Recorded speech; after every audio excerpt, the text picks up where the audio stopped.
Good afternoon and welcome to Building Boston and Beyond. I am your host, Lydia Rivera.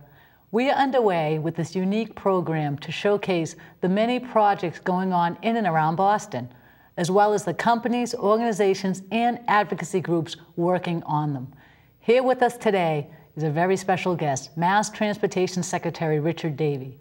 Rich oversees our highways, the Registry of Motor Vehicles, and the MBTA. He is here today to give us an update on transportation improvements, infrastructure investments, and other projects underway, including bridges, roads, new stations, and the late night service that we're all looking forward to riding. Welcome, Rich. Thanks, Lydia. Appreciate you having me. Thanks so much for coming. I'm course. very happy. Thanks for accommodating me. So many people here in the studio, and also I believe our viewers would like to hear what's going on with transportation. The investments that are underway, I think it's really huge with even most recently the announcement with of late night service. Right. So there's a lot going on, as you said, and thanks to the leadership of Governor Patrick and the legislature. In fact, the governor just signed a transportation bond bill on Friday, which is a $13 billion bill over the next 5 years. And there's investments all across the Commonwealth and a lot here in the metropolitan Boston area. So everything from the Longfellow Bridge, which folks see under construction, to, as you mentioned, even enabling late night tea service. So we have a lot going on, but it's really about investing in our future, in the Commonwealth's future. So we're excited about the program and projects we have underway. Right. And most recently you had a press conference regarding the investments in roadways, which is huge. That's right. And so, as everyone knows, all of your viewers know, we've had a very tough winter, and it seems like there's a pothole in every corner. And so the governor announced a $40 million pothole and winter recovery program for every town and city in the state. $10 million will go to state roads, and $30 million will be used to patch local roads. So, for example, the city of Boston is getting about a little over $2 million in money just to pave and just to fill potholes. So it's been a tough winter for everybody, certainly on our roads, but we've taken steps again to address those challenges. Right, and getting back to the late night service, what was the first weekend like? Robust ridership? No, it was great. So, we announced, working with Mayor Walsh and his team, late night tea service on the weekends, and that being on the red, orange, blue, and green lines, as well as our top 15 bus routes and the Silver Line, for an extra 2 hours on Friday and Saturday nights. And it's been great success. The first weekend, we had over 18,000 riders just on the subway system alone. And that's been steady and maintained. And I think it not only goes to an improved late night, if you will, folks out and enjoying themselves, but it's for blue collar workers too. We have a lot of customers who are those employees that work at the bars and the restaurants and the hotels and can't take the tea home at night because we shut down about 1 o'clock in the morning. So we've also heard from unions, hotel workers, and others. This is a great thing for the city. So we're excited about it. It's a one-year pilot, and we'll see how it goes. Well, you're right. The hospitality industry, even the medical industry, people work in emergency rooms, the night shift. Absolutely. So it all plays into that. Yeah, it's been great successful so far. Now, in larger projects, I mean, obviously we experienced Greenbush, but the Green Line extension, that's huge. Yeah. That's many stations, huge jobs. And so the Green Line extension, as you know, has been talked about since like 1990, and we're actually getting it done 24 years later. So the Green Line will extend north from Lechmere, which is just in East Cambridge, up through Somerville, up to Tufts University. 7 stations in all, better service, new Green Line cars. We started construction last year with some bridge work, and we'll be in more meaningful construction this summer.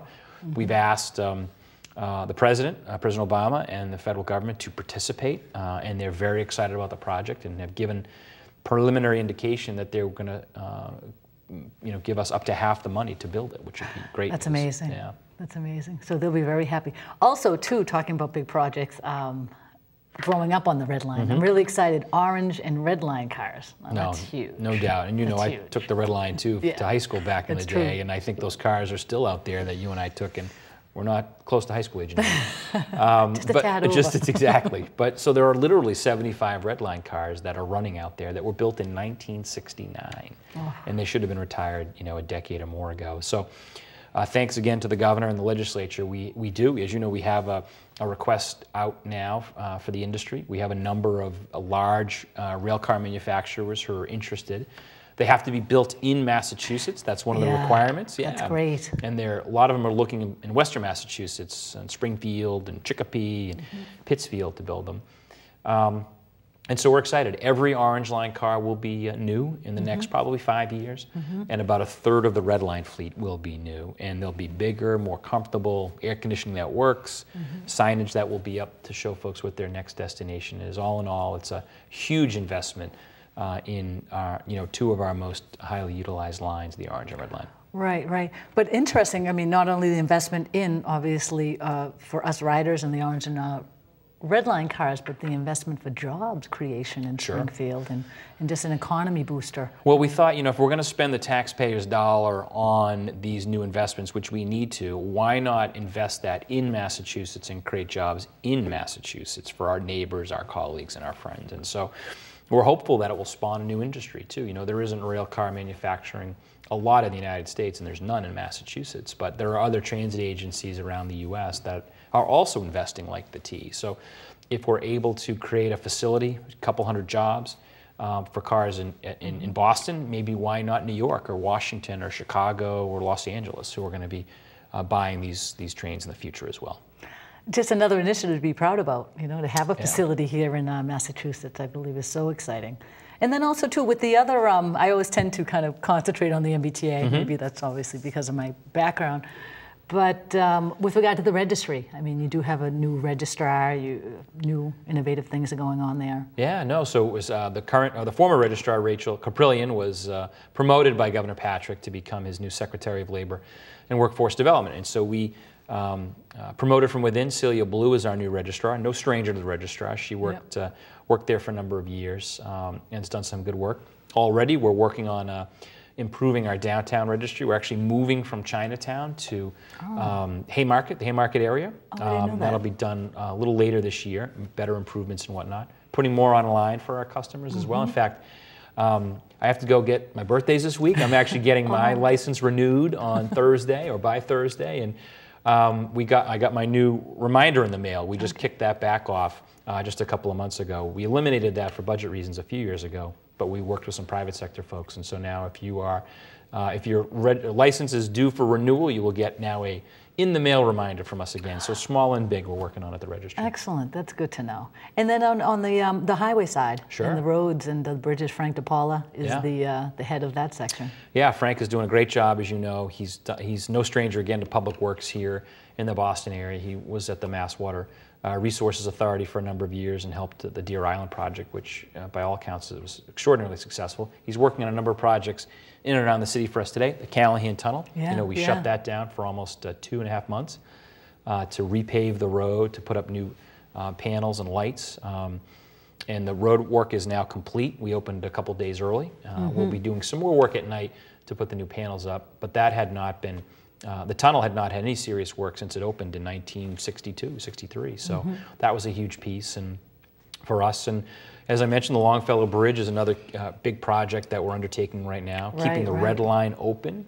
The Red Line carries 90,000 people a day over the Longfellow Bridge. Cars only carry about 30,000, so it's really a transit bridge more than anything else. And there's a whole host of other projects in the city, big and small, but we're trying to manage the traffic, which is always, difficult. But I think we did a great job, particularly with the Callahan shutdown. So more to come. There's a lot of investment that has to happen in and around the city.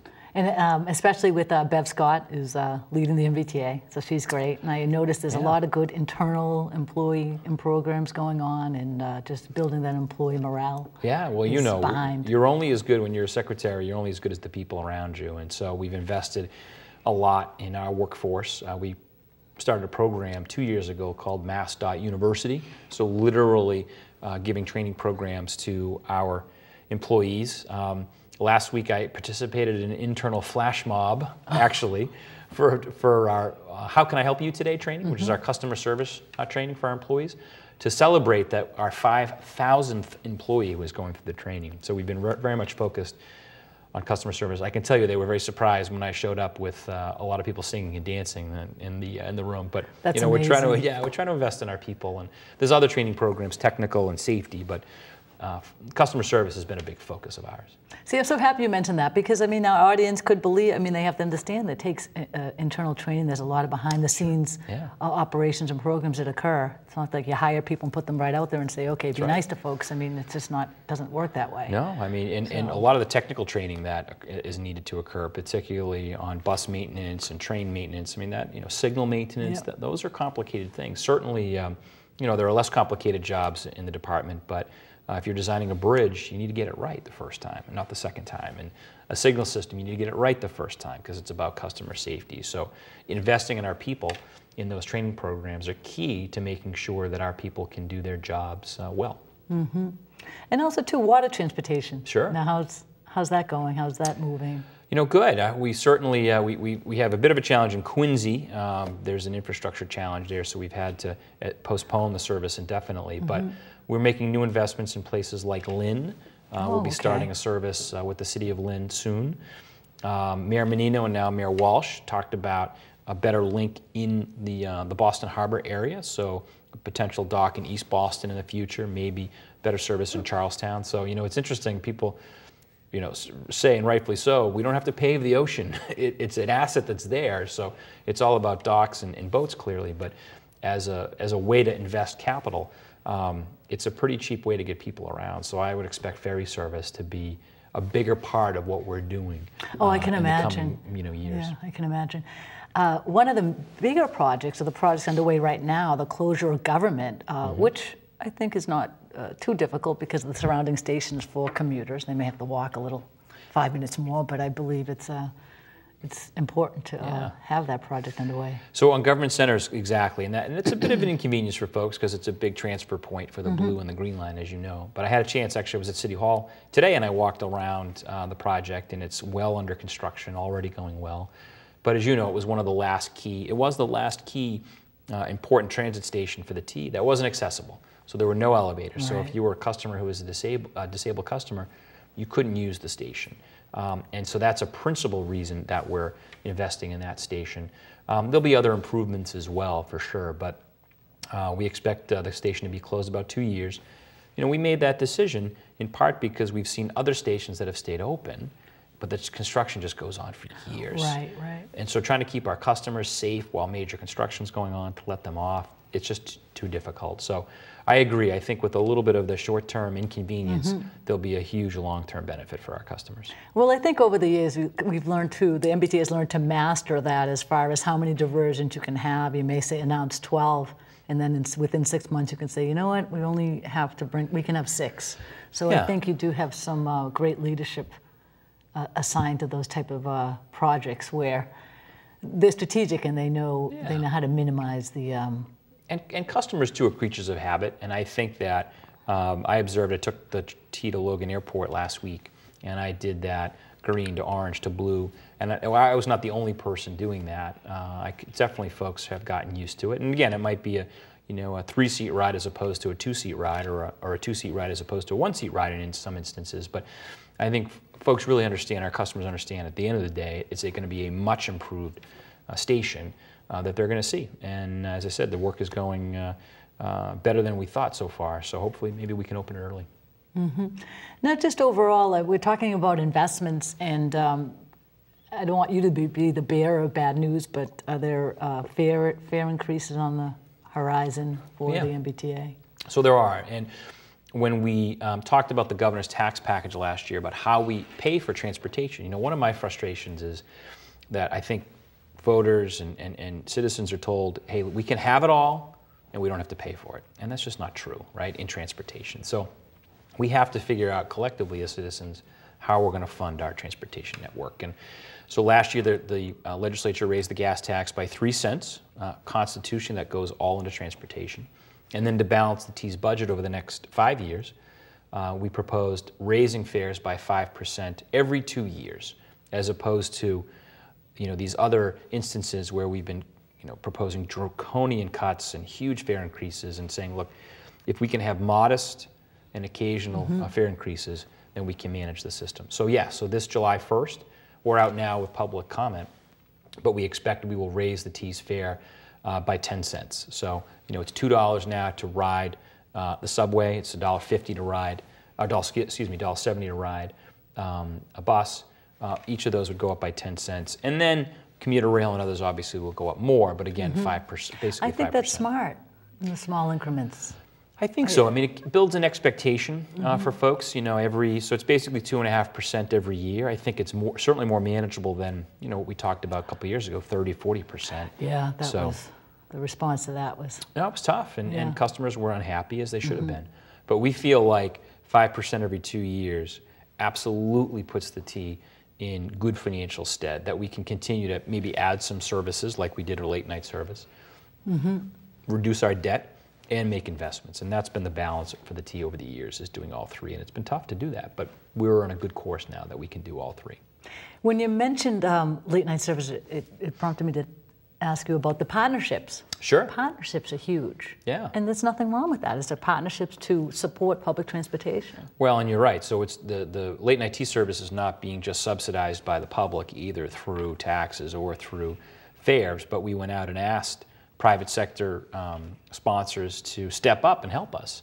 And they did. The Boston Globe, the Boston Red Sox, the Massachusetts Restaurant Association, Dunkin' Donuts, Karmaloop in Boston Now. There are a whole host of groups that really stepped up to help.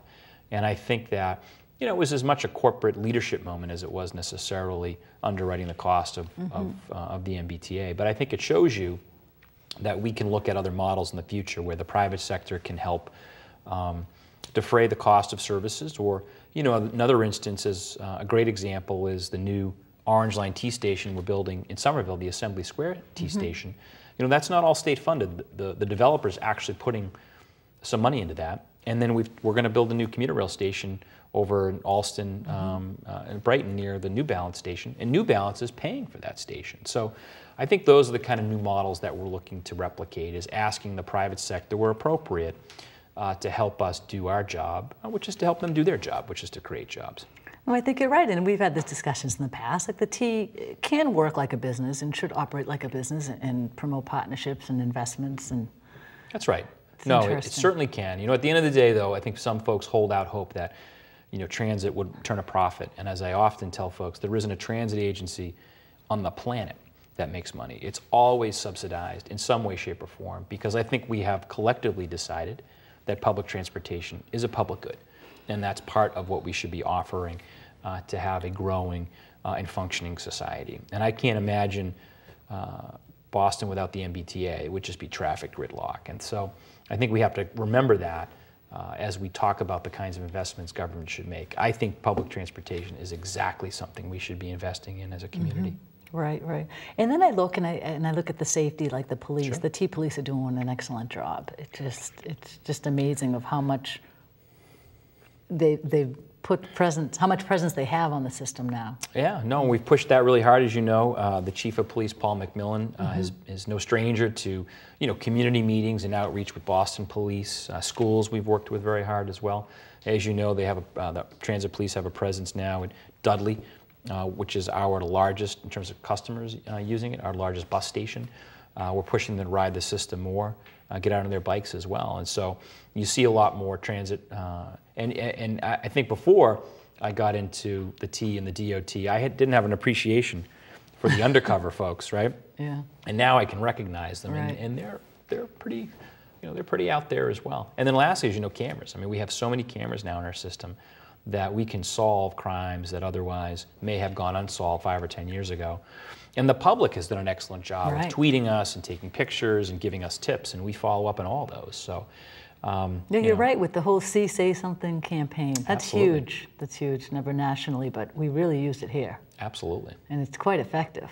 It's very much effective. I mean, when we have 1.2, 1.4 million people using the system every day, there's another 1.4 million folks who can help us, again, see something, say something. If there's a crime, an unusual activity, suspicious package or suspicious person, we can follow up pretty immediately. Mm-hmm. And also, too, accessibility. I believe, I mean, obviously growing up in the city, there's so many stations, as you said, with Government Center. being one of the last to be accessible. I mean, I think you're almost there. It's one of the last major ones, Yes.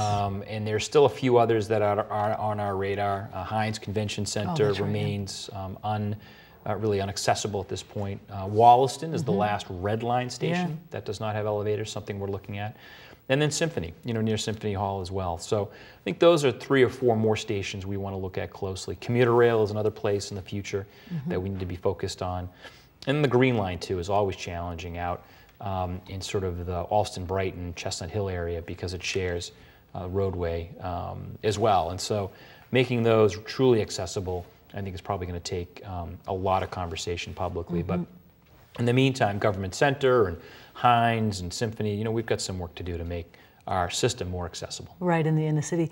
I want to touch upon South Coast Rail. I mean, that's huge. Yeah, no, South Coast Rail is, it's Fall River and New Bedford are 2 of the largest cities in Massachusetts without any transit ability to get into Boston. South Coast Rail has been talked about a lot over the last 2 decades, and it's been a huge priority of Governor Patrick.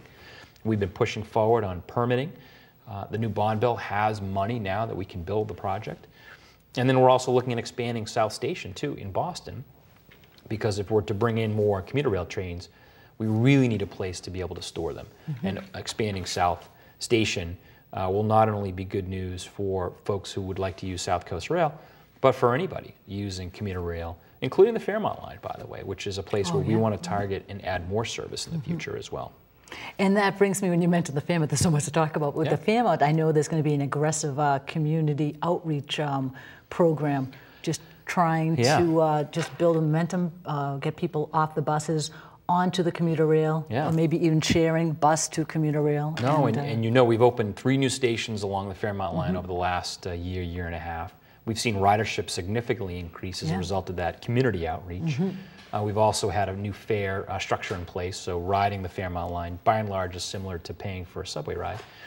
And then we've talked about potentially running subway-like cars and service, this DMU model, as it's called, on Fairmont in the future. And I mean, I think, if you're looking at places in and around the city to be thinking about new economic development opportunities, I think East Boston, I think Chelsea, I think Alston, Brighton, and I think the Fairmont corridor are a few places that I'd be talking about. If we can run subway-like service for folks up and down that, so you're at Upham's Corner, you can get on a train every 10 or 15 minutes, and you're down in Hyde Park. I mean, there's a lot of opportunity that we want to explore, and I know, as I said, it's a real big priority for Governor Patrick, and we're working on that hard too.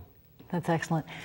Thank you so much for being on the show. My pleasure. There's so much to talk about. Obviously, we'd need more time, but I wouldn't want to do it on an hour. I'd be like, okay, this is enough. If you came back every few months and gave us an update, it would be great. I'd be happy to, and thank you to your viewers who are our customers. We really appreciate, we really appreciate And them. Also, thank you. I know you and your wife ride the system. I know you go out to dinner and you pick places that may require a bus to train to bus, and you do. You know, we don't own a car, so we're T-reliant and very happy about it. I think that's great. All right, folks. So thank you all for participating in today's show. I'd like to thank our sponsors: Historic Boston Institute, Codman Square Neighborhood Development Corporation, Skanska USA Building, and please join us next month.